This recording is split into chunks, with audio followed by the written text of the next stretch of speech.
वडोदरा के Navrachna higher secondary school समा हमेशा से ही हर एक्टिविटी में आगे रही है।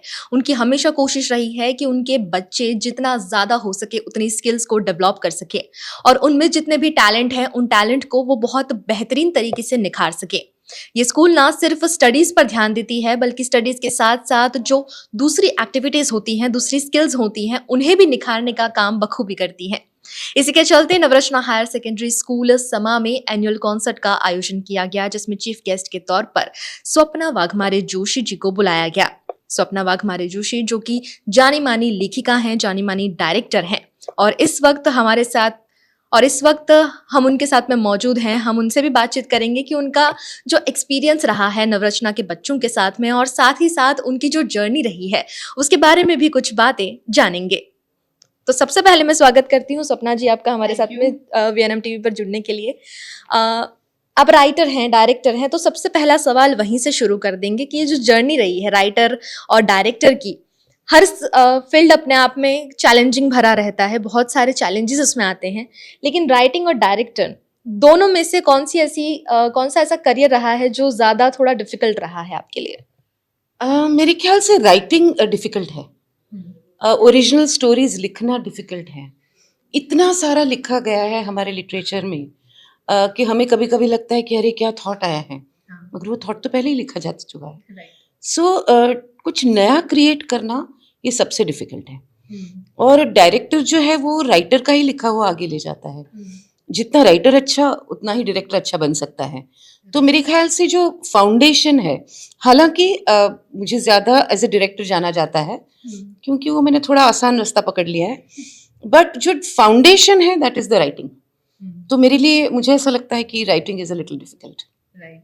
एज यू सेड कि राइटिंग ज़्यादा डिफिकल्ट है और कई बड़े बड़े लेखकों के मुंह से भी आपने ये बात सुनी होगी कि सोचना और उस सोच को हूबहू किसी पन्ने पर उतारना बहुत ही चैलेंज भरा काम रहता है। और जैसा इन्होंने कहा कि हम एक थॉट सोचते हैं और हमें फिर पता चलता है कि ये थॉट तो पहले से ही मेंशन्ड है कहीं ना कहीं। तो जब आप कोई आइडिया जब लिखने लगती हैं, कोई कहानी लिखने लगती हैं, तो उसे किस तरह से शेप करती हैं, उसमें क्या नया डालने की कोशिश करती हैं? नहीं, सबसे पहले तो मैं लिखती हूँ जो मेरे मन में आया है, मेरे दिमाग में आया है। मैं उस वक्त नहीं सोचती कि ऐसा कहीं लिखा तो नहीं गया, तो फिर मैं इसको टर्न कर लेती हूँ। पहले मैं अपने हिसाब से लिख लेती हूँ। फिर मैं कुछ लोगों को, राइटर्स को बहुत मानती हूँ। उनके साथ जाके एक जैमिंग होता है हम लोगों का। हम हमेशा बैठ के उनकी कहानियाँ सुनो, मेरी सुनाओ, वो होता है। तब अगर कहीं ये पता चलता है कि अरे नहीं ये तो हो चुका है, तो या तो मैं कहूँगी कि ठीक है मैं कुछ और लिख लूँगी, या फिर थोड़ा सा ऐसा कुछ आया है तो इसमें मैं क्या ट्वीक कर सकती हूँ।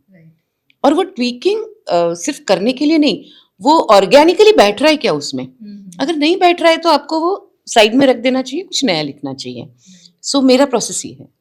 हम जानते हैं कि अभी एक ऐसी जनरेशन है जो चाहती है कि उनका कुछ क्रिएशन हो जो फेमस हो जाए।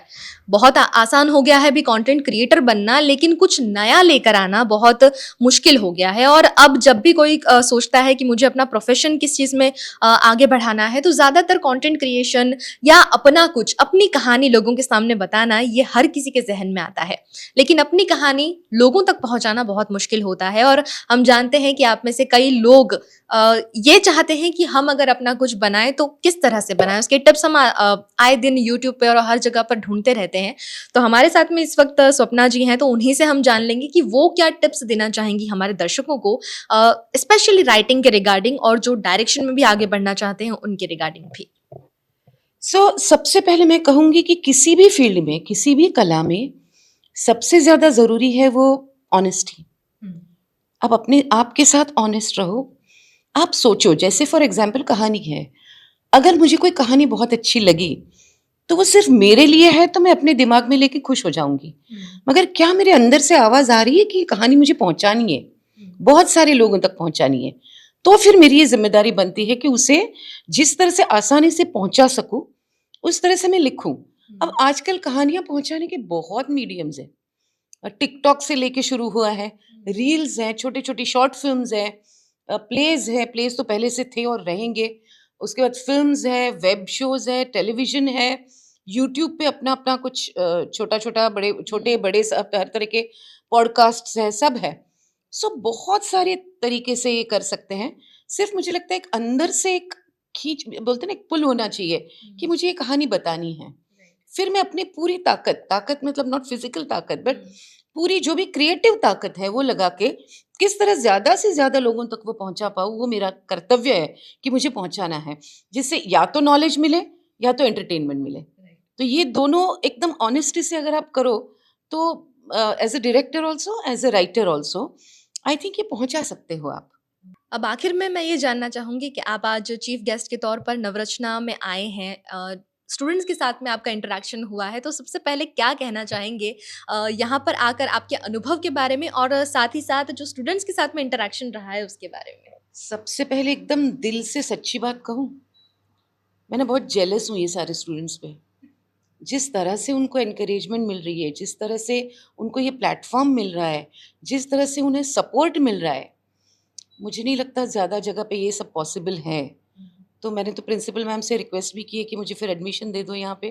मैं फिर से स्टूडेंट बनना चाहती हूँ। स्टूडेंट्स बहुत ब्रिलियंट है। मतलब सुबह जब मेरा इंटरेक्शन हुआ बच्चों के साथ, तो छोटे-छोटे बच्चे थे। I was expecting simple questions, आपका फ़ेवरेट हीरो कौन है? आपका इतने इंटेलिजेंट सवाल पूछे उन्होंने कि अब मैं काफ़ी कॉलेजेस में जाती हूँ फॉर प्रमोशंस, अपनी फ़िल्म के प्रमोशन के लिए। कॉलेजेस के बच्चे भी नहीं पूछते, इतने इंटेलिजेंट सवाल इन बच्चों ने पूछे हैं। So I think there is a bright bright future for all of them. और कैंपस से देखो, कैंपस से ही प्यार हो जाता है। इतनी खूबसूरत जगह है ये।